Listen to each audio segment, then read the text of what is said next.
अखण्डमण्डलाकारं व्याप्तं येन चराचरं तत्पदं दर्शितं येन तस्मै श्रीगुरवे नमः।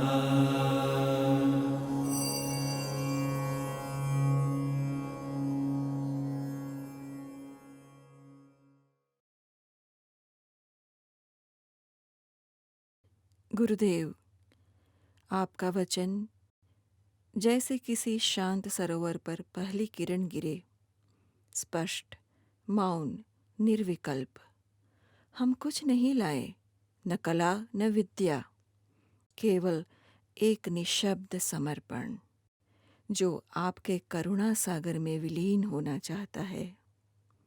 यह कार्य कोई रचना नहीं, बस एक बोध है। जो सत्य आपने जिया, उसकी छाया में कुछ शब्द रख सकें। यदि इस प्रयास में प्रेम, ध्यान और श्रद्धा की ध्वनि सुनाई दे तो कृपया इसे स्वीकार करें। योगाश्रम गेहूंखेड़ा पर गुरुदेव ने बोला था कि मैंने पूरा हिंदुस्तान घूमा है, ये स्थान हिंदुस्तान का स्वर्ग है, सबसे शांत क्षेत्र स्वर्ग है, ये सबसे अच्छी जगह है ये। और बाद में गुरुदेव का मैंने ये देखा कि वो जिस व्यक्ति से भी चर्चा करते थे तो चर्चा करने में ये मैंने पाया कि जो व्यक्ति जिस सब्जेक्ट का था, जिस विभाग में काम करता था, उससे संबंधित चर्चा करते थे। और चर्चा करने में इस तरह के कुछ प्रश्न पूछते थे उससे कि वो व्यक्ति निरुत्तर हो जाता था, भले ही उसने पीएचडी की हो। ये मैंने एक विशेषता देखी। इस तरह की जो भी सब्जेक्ट का बड़ा से बड़ा विद्वान हो उससे चर्चा करते थे और चर्चा में वो व्यक्ति मौन होना पड़ता था, ये हमने देखा है। और सबसे बड़ी बात तो ये है कि हम लोग व्यक्ति गुरुजी को साधारण व्यक्ति मानते रहे कि हे गुरुजी हैं, पहचानने में हम लोगों से बहुत बड़ी भूल हुई। जाने के बाद पता चलता है कि गुरुदेव क्या थे। और इस तरह की कई रहस्यमय बातें हैं। यात्रा में भी बहुत निर्देश देते थे। गुरुदेव अनुशासन पर विशेष बल देते थे और अनुशासन के अंतर्गत उनकी स्थिति थी कि जो जिससे बोला कि आपको इस समय ये काम करना है, बोले आपसे नहीं बनता है तो आप मना कर दीजिए, हम किसी दूसरे से करा लेंगे। तो इस तरह से अनुशासन के संबंध में 5 मिनट भी आगे पीछे नहीं चलता था। और फिर गुजरात को उदाहरण देते थे कि देखो भाई, गुजरात का व्यक्ति समय का पाबंद रहता है, वो बिल्कुल निश्चित समय पर आते हैं। आप लोग ये प्रशंसा की है गुजरात की बार बार गुरुदेव ने हमारे सामने। राजस्थान के लोगों के संबंध में बताया कि वे लोग किस तरह से अपना मेंटेनेंस करते हैं, वहाँ पे आपदाएं आती रहती है लेकिन वे लोग बहुत अच्छे से रहते हैं। आप लोगों को प्रयास करना चाहिए।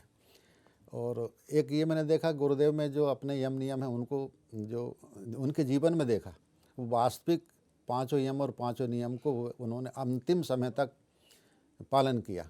लोग कुछ भी कहें, लेकिन बहुत ही दूसरा उनकी आवश्यकताएं इतनी कम थी कि बड़ा एहसास होता था कि गुरुदेव क्या खाते हैं, क्या खर्च, कुछ भी नहीं। तो जो गुरुदेव कहा था करते कि देखो भाई, यम नियम का पालन करो, दोनों समय साधना करो, और इसमें हम आपको सब कुछ दे चुके हैं, अब कोई आवश्यकता नहीं है, सब आपके पास है। आप साधना जितनी करेंगे उतना अच्छा रहेगा। और अपने सारे सिद्धांतों पर चलो। दूसरा एक विशेषता ये थी कि गुरुदेव समय का और अपने कर्तव्यों का विशेष ध्यान रखते थे। कोई भी व्यक्ति अपने जो निर्दिष्ट कर्तव्य है, यदि उसके अनुसार काम नहीं करता था तो उसको डांट देते थे। कि जैसे कोई मालूम में है ऑफिस टाइम में आश्रम आ गया तो भगा देते थे, यहाँ कैसे आए आप, आपका समय स्कूल में है। तो अपने कर्तव्यों के प्रति सचेत हमेशा रहने के लिए कहते थे गुरुदेव कि नहीं, अपना निर्धारित कार्य पहले करिए और उसके बाद फिर ये सब हमारा काम है। तो ये अनुशासन और अपने कर्तव्य के प्रति हमेशा सचेत करते रहते थे। और उसमें काफ़ी कुछ परिवर्तन तो आया है, सीखने को मिला है, कठिनाइयाँ भी आती हैं सब, लेकिन बहुत अच्छा लगता है। बल साधना पे रहता था गुरुदेव का कि साधना करिए। हम लोग अनुमान ही नहीं लगा पाए। उसके जाने के बाद महसूस करते हैं कि अपन लोगों ने कुछ गंवा दिया है, बहुत कुछ छोड़ दिया इस तरह से आभास तो होता है। बड़ा रहस्यमय जीवन था गुरुदेव का। अब और कोई लोग जान पाए हो तो मुझे पता नहीं, लेकिन हम लोग रेंटी वाले लोग तो नहीं जान पाए। अधिकतर लोगों से क्या, गुरुदेव हमेशा दूर रहते थे, वो लोगों से संपर्क नहीं रखते थे। वो कि भाई हमको क्या लेना देना इन लोगों से, इसलिए हम यहाँ दूर रहते हैं जंगल में। कोई व्यक्ति जाता था वो भगा देते, तो उसको कभी कहते दर्शन करने आए, भले हो गया दर्शन, जाइए। एक घटना थी कि हम लोग आश्रम में थे, रेंटी आश्रम, यहीं गेमखड़ा आश्रम में एक सांप निकला आश्रम में। तो गुरुदेव से कहा मैंने, गुरुदेव मार दें इसको? नहीं नहीं नहीं, वो चला जाएगा। और गुरुदेव ने वो डंडी रखी थी एक छोटी सी, उसको ऐसे ठोंका, बोले जाओ यहाँ से निकलो, वो निकल गया। ये घटना मेरे सामने की है। वो किसी को मारने नहीं देते थे। वो सांप से कहा कि नहीं, वो निकल जाएगा अपने आप। गुरुदेव का जहाँ तक अपने साधकों के प्रति स्नेह है, जो उनका देखभाल का उठता है, इतना वो अधिक ध्यान रखते थे, सबका इतना प्यार करते थे कि जितने भी शिविर हुआ करते थे गुरु पूर्णिमा के, उसमें अंत में शाम को जब सब लोग भोजन कर लेते थे तो पूरे कमरों में गुरुदेव जाते थे कि भाई सब ठीक हैं, व्यवस्थित है, कोई कमी तो नहीं है। इस तरह से एक एक व्यक्ति से मिलते थे और यदि कोई दिक्कत है तो तुरंत उसकी समस्या का निराकरण भी करते थे। और सब लोगों को किसी प्रकार से ये महसूस नहीं होता था कि गुरुदेव हमसे चर्चा नहीं करते हैं या हमें नहीं चाहते हैं।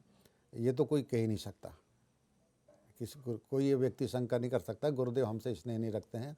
सबका बराबर ध्यान रखते थे और जो भी कोई समस्या बताते थे उसका हल भी गुरुदेव निराकरण उसका करते थे, उचित निर्देशन भी देते थे उनको। तो ये समझ लीजिए जैसे एक पिता अपने पुत्र का ध्यान रखता है, इस तरह से गुरुदेव सभी शिष्यों का ध्यान रखते थे हर स्थिति में। और यदि किसी प्रकार की कोई गलती होती थी तो उस पर गुरुदेव उस व्यक्ति उस पर नाराज़ भी होते थे और उसको विशेष छोड़ते थे भी नहीं। उठक बैठक भी लगाते, हमने देखा है गुरुदेव को। शिक्षकों से बैठक लगवाई गुरुदेव ने कि आपने ये गलती की है, आइंदा ये हमारे ध्यान में ये बात नहीं आना चाहिए। साधकों के लिए ये संदेश है कि गुरुदेव अपने कर्तव्य के प्रति सजग रहें, साधना नियमित रूप से करें और यम नियम का फॉलो करें, पालन करें उनका। और आप जो भी हमने कहा है आप लोगों से उसका पालन कीजिए और किसी चीज़ की आपको आवश्यकता नहीं है। हमने आपको साधना में सब कुछ दे दिया है, अब किसी चीज़ की हमारे पास कोई देना शेष नहीं है, सब कुछ दे चुके हैं हम आपको। ये गुरुदेव ने कहा था कि हम आपको सब कुछ दे चुके हैं।